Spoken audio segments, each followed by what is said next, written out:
رمزا لنهضة تركيا المعاصرة.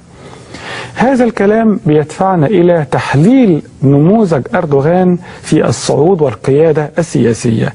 بنلحظ نمرة واحد دهاء وذكاء أردوغان.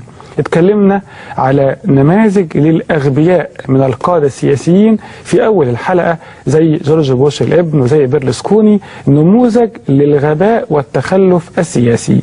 عندك نموذج آخر بقى للعقلانية والفكر والنضج والمسؤولية والإنجاز السياسي، دهاء رجب طيب أردوغان.